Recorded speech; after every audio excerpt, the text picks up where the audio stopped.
याद रखना, आज तो मैंने तुझे 4 डंडे मारे हैं, लेकिन दोबारा तूने किसी पराये मर्द के साथ नैन मटक्का किया ना तो मार मार के तेरा खाल उधेड़ लूंगी, समझी ना? जी माँ जी। निहारिका जी, कल आप किताब लेने स्कूल क्यों नहीं आई? बुरा मत मानिएगा मास्टर जी, लेकिन इस तरह आपको मुझसे बात नहीं करनी चाहिए। अगर किसी ने आपको मुझसे बातें करते देख लिया तो हमारे घर तो जैसे कयामत आ जाएगी। चलो मेघा।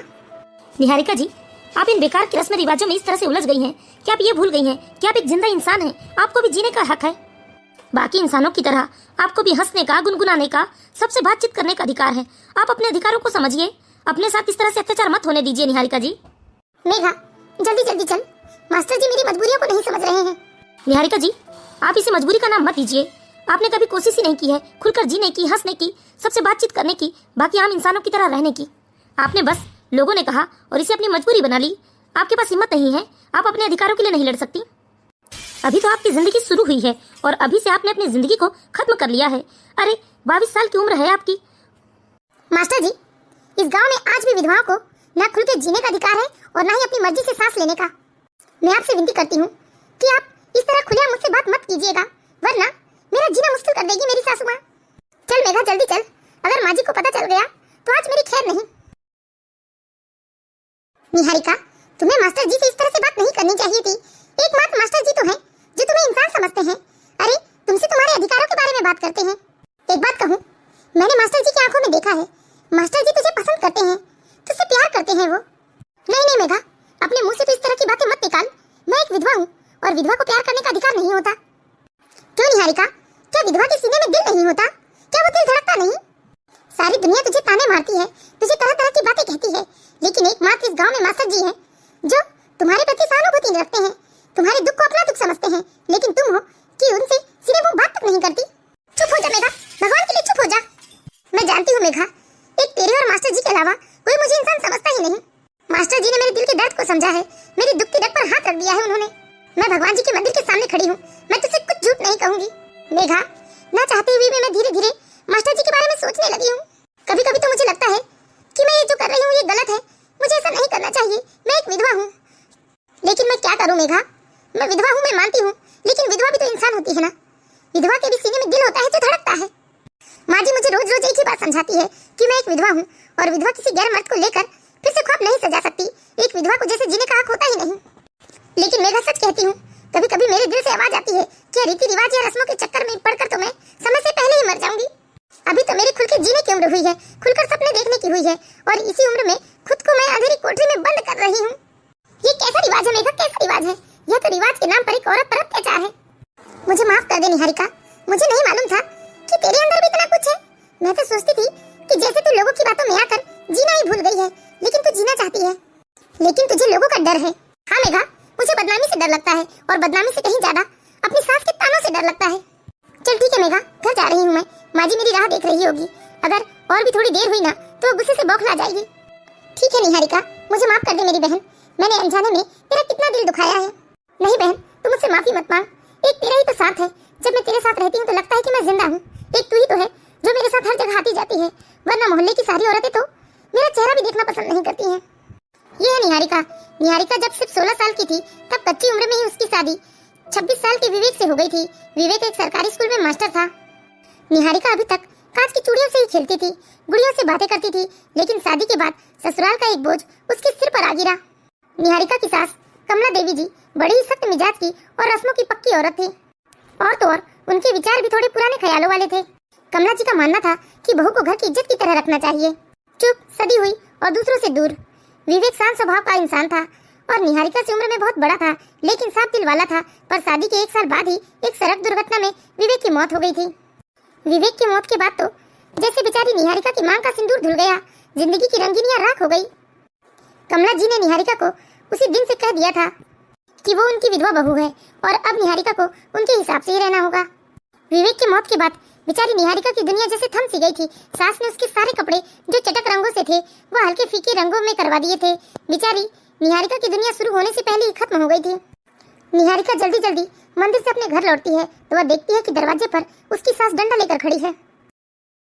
क्यों निहारिका बहू, मैंने तुझे समझाया था ना कि तू हमारे घर की विधवा बहू है। कोई रंग, कोई हंसी, कोई मेल जोल नहीं चलेगा।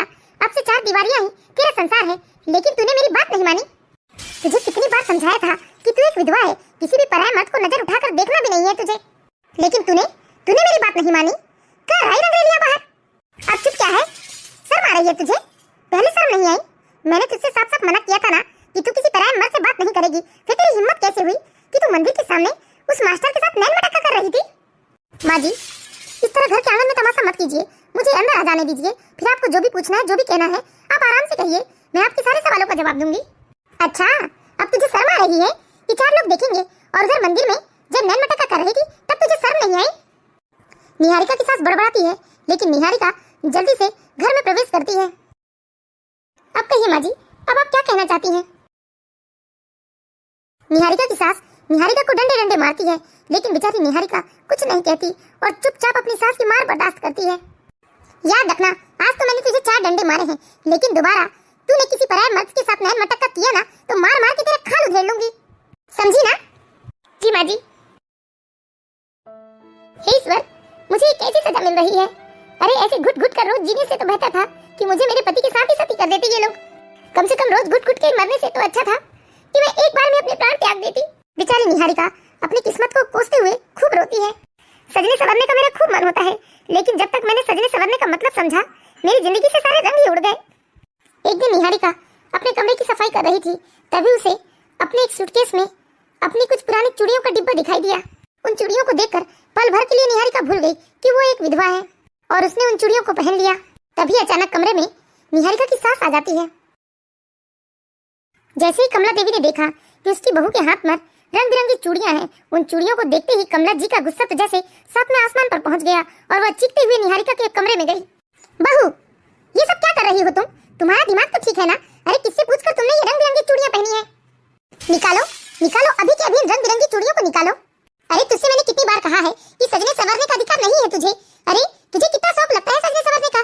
जब देखो तब कभी शीशा निहारती रहती है तो कभी चूड़ी कंगन पहनते रहती है। अरे तू भूल कैसे जाती है कि तू एक विधवा है और तुझे इन सब सास श्रृंगारों का अधिकार नहीं है? जी माँ जी, गलती हो गई, मैं अभी इन चूड़ियों को उतार कर रख देती हूँ। बेचारी निहारिका ने जल्दी जल्दी से वह चूड़ियाँ अपने हाथ से बाहर कर दी। बेचारी निहारिका ये सोचने लगी कि वह उन चूड़ियों को अब कभी नहीं पहन पाएगी। निहारिका के दिन जैसे तैसे अपने सास के डांट खाते हुए बीतते गए और धीरे धीरे 5 साल बीत गए। अब निहारिका 23 साल की हो गई थी। निहारिका देखने में काफी सुंदर थी, गोरी सी, मासूम सी, लेकिन चेहरा बुझा हुआ। उसकी आंखें अब किसी झूठे सपने को खोजती थी। अब जाकर तो वो प्यार का मतलब समझने लगी थी, लेकिन प्यार उसकी जिंदगी से कोसों दूर था। निहारिका के गांव में एक मास्टर था जो पहले निहारिका के मायके में ही किराए से रहा करता था। उस मास्टर का नाम था शिवराज। शिवराज पढ़ा लिखा और नए सोच का लड़का था। वह परंपराओं से ऊपर हटकर जमाने के साथ चलने वाला था। निहारिका अपना दिन काटने के लिए स्कूल के बच्चों की ड्रेस सिलने लगी थी। निहारिका जब भी ड्रेस के काम से स्कूल जाती तो शिवराज से उसकी मुलाकात होती। शिवराज उससे बहुत ही आदर से बात करता था। यह निहारिका की खामोशी में छिपे दर्द को वह पढ़ लेता था। धीरे धीरे दोनों के बीच बातों का सिलसिला बढ़ा था। शिवराज उसे कभी किताबें देता तो कभी उसकी सिलाई की तारीफ करता। निहारिका को शिवराज से बात करना बहुत अच्छा लगता था, लेकिन वह डरती थी, जमाने से डरती थी, अपनी सास से डरती थी। एक दिन निहारिका की सास को किसी ने बता दिया कि निहारिका जब स्कूल में कपड़े देने जाती है तो शिवराज नाम के मास्टर के साथ बातचीत करती है। जिस दिन उसकी सास को पता चला, दूसरे दिन से उसकी सास ने उसका स्कूल जाना ही बंद करवा दिया। जब लगातार 1 हफ्ते तक निहारिका कपड़े लेकर स्कूल नहीं पहुंची तो शिवराज बेचैन हो गया, क्योंकि उसकी आदत हो चुकी थी। वह रोज निहारिका को देखता, निहारिका को देखना उसे अच्छा लगता था। जब निहारिका 1 हफ्ते तक स्कूल नहीं गई तो शिवराज ने निहारिका की सहेली मेघा से बात की और मेघा ने जिद करके विनती करके निहारिका को शिवराज से मिलवाया। निहारिका, मास्टर जी ने मुझसे बहुत विनती की है, तुम 1 हफ्ते तक स्कूल नहीं आई तो उनके मन में कैसे कैसे ख्याल आ रहे हैं। अब मैं कभी स्कूल नहीं जाऊंगी मेघा। माँ जी को किसी ने ना जाने क्या बता दिया है, तो उन्होंने सब मना कर दिया कि अब सिलाई के जो भी कपड़े होंगे वह खुद स्कूल से लेकर आएगी और खुद स्कूल पहुंचाने जाएगी। अब तो मुझे घर से निकलने की भी अनुमति नहीं है। जानती हूँ निहारिका, मैंने तेरी सास को बाजार जाते देखा, इसीलिए मैं तुझे बुलाने आ गई। चल एक बार मास्टर जी से बात कर ले। नहीं मेघा, ये गलत है। मैं उनसे बात करके उनकी उम्मीदों को और नहीं बढ़ाना चाहती। और तेरी उम्मीदों का क्या, तेरे अरमानों का क्या, तेरे सपनों का क्या? तेरी कोई अपनी जिंदगी नहीं है क्या? तू अपने बारे में भी नहीं सोच सकती? अरे तेरी उम्र ही क्या हुई है, अभी तू मात्र 23 साल की है। तू अपने बारे में सोच निहारिका, तेरे बारे में सोचने वाला कोई नहीं है। जिंदगी एक बार मिलती है निहारिका, और तेरे साथ तो भगवान ने इतना बड़ा अन्याय कर दिया है। फिर तू किसके बारे में सोच रही है? तू अपने बारे में सोच, अपने सपनों के बारे में सोच, अपनी जिंदगी के बारे में सोच। देख, तू यहाँ खड़े रहकर जाएगी। चल चल चल कर तू मास्टर जी से बात कर ले, वो हमारे घर ही बैठे हुए हैं। मेघा, मैं मास्टर जी से मुंह नहीं बढ़ाना चाहती। अरे मेरा क्या है, मैं तो एक विधवा हूँ, मेरी तो कोई जिंदगी नहीं है। लेकिन मास्टर जी कितने पढ़े लिखे नौकरी वाले हैं और इतने सुलझे हुए समझदार किस्म के इंसान हैं, उन्हें तो कोई भी लड़की मिल जाएगी। लेकिन वह मेरे बारे में क्यों इतना सोचते हैं? क्योंकि निहारिका, मास्टर जी एक सीधे और सच्चे इंसान हैं, उनसे तेरा दुख देखा नहीं जा रहा है। कितनी मासूमियत है तेरे अंदर, तू सबके बारे में सोचती है सिवाय अपने। चल निहारिका चल, देख तेरी सास किसी भी वक्त आ जाएगी, मेरी बात मान, चल कर एक बार मास्टर जी से बात कर ले। चाचा जी, मेरा यकीन कीजिए, मैं निहारिका को एक अच्छी जिंदगी देना चाहता हूँ। मुझसे निहारिका का दुख देखा नहीं जाता। मैं जानता हूँ बेटा, मुझे तुम्हारे पर पूरा भरोसा भी है। मुझे मालूम है कि तुम हमारी निहारिका बिटिया को बहुत खुश रखोगे। लेकिन बेटा, इस गांव के कुछ नियम और परंपराएं हैं, उसके विरुद्ध जाने की मेरी हिम्मत नहीं है। नहीं तो मुझसे भी निहारिका बिटिया का दुख देखा नहीं जाता। बड़ी भोली सी बच्ची है वो। अरे बचपन में ही माता पिता का साया उसके सिर से उड़ गया था। वह तो उसके दादा दादी ने उसे जैसे तैसे पाल पोस कर बड़ा किया, और जब उसके जीवन में सुख के दिन आए तो भगवान से वह भी देखा नहीं गया। अरे इतनी कच्ची उम्र में भगवान ने उससे उसका सुहाग छीन लिया। यही तो चाचा जी, यही तो मैं उसकी बेरंग पड़ी इस जीवन में रंग भरना चाहता हूँ। मैं उसको खुश देखना चाहता हूँ, और जब उसकी विधवा होने से मुझे कोई आपत्ति नहीं है, मैं उससे शादी करना चाहता हूँ, तो फिर किसी को क्या आपत्ति होनी चाहिए? जानता हूँ बेटा, तुम बहुत ही समझदार किस्म के इंसान हो, इसीलिए तो तुम हमारे निहारिका बिटिया से शादी करना चाहते हो। लेकिन मेरी बहन, मतलब निहारिका की सास, वह तो आज भी इस गाँव के झूठे रस्म रिवाजों के बंधनों में घिर कर रह गई है। चाचा, आपने मेरा साथ दिया, बस आपका साथ ही मेरे लिए काफी है। अब मैं इस पूरे गांव से लड़ सकता हूँ निहारिका के लिए। बाबा, बाबा देखो मैं निहारिका को ले आई। निहारिका बिटिया, कैसी हो तुम? जी बाबा, बस ठीक ही हूँ।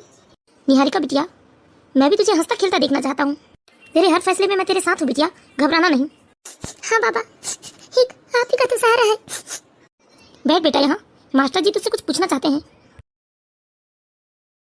निहारिका, आप रोइए मत। देखिए, मुझे आपकी आंखों पर ये आंसू बिल्कुल अच्छे नहीं लगते। देखिए मास्टर जी, ये आंसू मेरी जिंदगी है। अब इन्हीं आंसुओं के सहारे मेरी जिंदगी बीतेगी। मैं आपसे विनती करती हूँ, आपके हाथ जोड़ती हूँ, पैर पड़ती हूँ, आप मुझे भूल जाइए। आपको तो कोई भी अच्छी लड़की मिल सकती है, आप इतने अच्छे इंसान हैं। निहारिका जी, आप अपनी जिंदगी बर्बाद मत कीजिए। आपको भी बाकी लोगों की तरह हंसने का अधिकार है, खुश रहने का अधिकार है। आप समझते क्यों नहीं? अभी आपकी उम्र ही क्या हुई है? आप भी इंसान हैं। आप बेकार के रस्म रिवाजों में उलझकर अपनी जिंदगी बर्बाद मत कीजिए। मेरा यकीन कीजिए, मैं आपसे शादी करना चाहता हूँ। आपके इस बेरंग जीवन में फिर से रंग भरना चाहता हूँ। नहीं मास्टर जी, ऐसा नहीं हो सकता।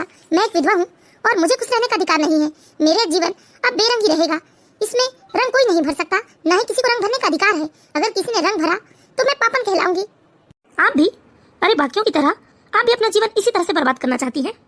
क्या आपको मुझ पर भरोसा नहीं, मेरे प्यार पर भरोसा नहीं? बात भरोसे की नहीं है, मुझे प्यार करने का अधिकार नहीं है। क्यों नहीं है? क्या आप जिंदा नहीं है? क्या आपके पास दिल नहीं है? क्या आपका दिल धड़कता नहीं है? देखिए निहारिका जी, मैं पूरे सम्मान के साथ आपको अपनी पत्नी स्वीकार करना चाहता हूँ। आपको खुशियाँ देना चाहता हूँ, आपके साथ खुश रहना चाहता हूँ, आपके साथ जिंदगी बिताना चाहता हूँ। आप बताइए निहारिका जी, क्या आप मुझे पसंद नहीं करती? क्या आपके दिल में मेरे लिए कोई जज्बात नहीं है?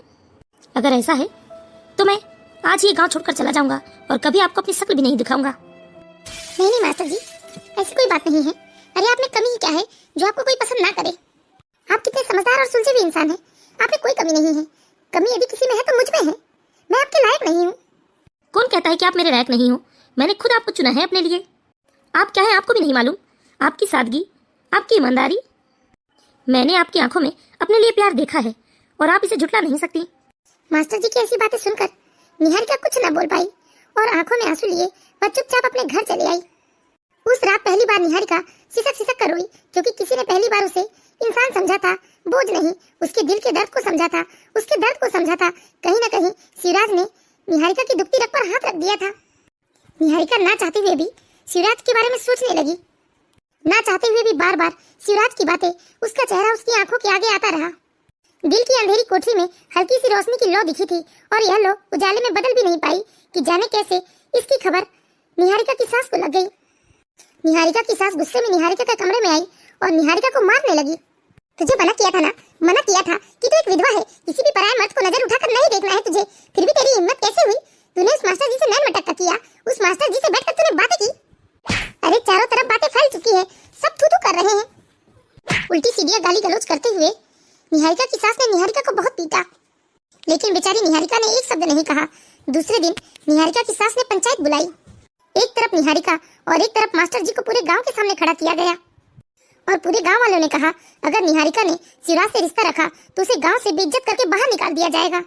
इतनी बुरी सजा दी जाएगी कि आइंदा से कोई भी विधवा ऐसा करने के बारे में सोच भी ना सके। गांव वालों की बातें सुनकर मास्टर जी को भी बहुत गुस्सा आया और मास्टर जी ने गांव वालों को जवाब दिया, अगर इस लड़की ने इस मास्टर से रिश्ता रखा ना तो मैं तो कहती हूँ इसे गांव से ही बहिष्कृत कर दो।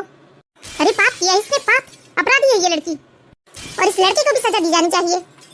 अगर प्यार करना अपराध है तो मैं अपराधी हूँ। हाँ, करता हूँ मैं निहारिका से प्यार, और निहारिका कोई गुड़िया नहीं है जिसे आप लोग अपने इस गंदे रिवाज के चलते चार दीवारी के अंदर बंद करके रखना चाहते हैं और गुलामों की तरह वह बस काम करती रहे। यही चाहते हैं आप लोग। हर शुभ काम से उसे दूर रखा जाता है, हर नई शुरुआत से उसे दूर रखा जाता है। क्या विधवा को खुलकर सांस लेने का अधिकार नहीं होता? क्या विधवा को अपनी जिंदगी जीने का अधिकार नहीं होता? क्या उसे फिर से शुरुआत करने का अधिकार नहीं होता? विधवा का नाम लेकर आप लोग उस पर हजार तरह की पाबंदी लगाकर रखते हो। वह चटक साड़ी नहीं पहन सकती, हाथों में चूड़ियां नहीं पहन सकती, खुद को शीशे में नहीं निहार सकती, बाहर घूमने की पाबंदी है, खुली हवा में सांस लेने की पाबंदी है, अरे किसी की शादी ब्याह में जाने तक की पाबंदी है। अरे मैं तो कहता हूँ इससे अच्छा तो सती प्रथा ही थी। कम से कम यह रोज रोज तिल तिल कर मरने से तो अच्छा था कि लड़की अपने पति के साथ ही मर जाए। कम से कम उस लड़की को एक ही बार कष्ट सहना पड़ेगा। इस तरह से रोज रोज इन रस्म रिवाजों के बंधन में उलझकर उसे अपनी सांसें ना रोकनी पड़ेगी। मास्टर जी ने आज अपने दिल की सारी बातें कह दी। मास्टर जी की बातें सुन पूरी पंचायत में सन्नाटा पसर गया। फिर शिवराज ने निहारिका से कहा, निहारिका चलो इस गांव से कहीं दूर, जहाँ तुम्हारे सांस लेने पर कोई पहरा ना हो, जहाँ तुम्हें कोई रोक टोक करने वाला ना हो, जहाँ तुम्हें खुलकर सांस लेने की आजादी हो, जहाँ निहारिका तुम अपनी जिंदगी अपने तरीके से जी सकती हो। मास्टर जी की बातें सुनकर जाने निहारिका को क्या हुआ, जैसे उसके दिल ने उससे कहा, अगर यह मौका हाथ से चला गया फिर पूरी जिंदगी तू ऐसे ही घुटते रहेगी, सबकी गालियां सुनते रहेगी, सबके ताने सुनते रहेगी, सबकी मार तक खाते रहेगी, फिर से तुम्हारी वह चार दीवारी तुम्हारा इंतजार करेगी। निहारिका अपने आप से बात कर रही थी कि निहारिका यहाँ तुम्हारे दुख को समझने वाला कोई नहीं है, फैसला तुम्हारे हाथ में है, तुम्हें क्या करना है। पहली बार निहारिका ने अपनी सास की आंखों में आंखें डालकर कहा, बहू जवाब दो इसकी बातों का, अरे मुंह बंद करवाओ इसका, तुम मेरी बहू हो। हाँ माँ जी, मैं आपकी बहू हूँ, गुलाम नहीं। मैंने आपकी कितनी सेवा की और बदले में कुछ भी नहीं चाहा, फिर भी आपने मुझे कभी नहीं समझा। अरे अपनाने की बात तो दूर, मुझे अपना समझने की बात तो दूर, आपने तो कभी मुझे इंसान भी नहीं समझा, पर अब मैं अपने दिल की सुनूंगी। निहारिका की बात सुनकर निहारिका की सास सन्न रह गई थी। पहली बार किसी बहू ने उसकी रूढ़ियों को चीर दिया था।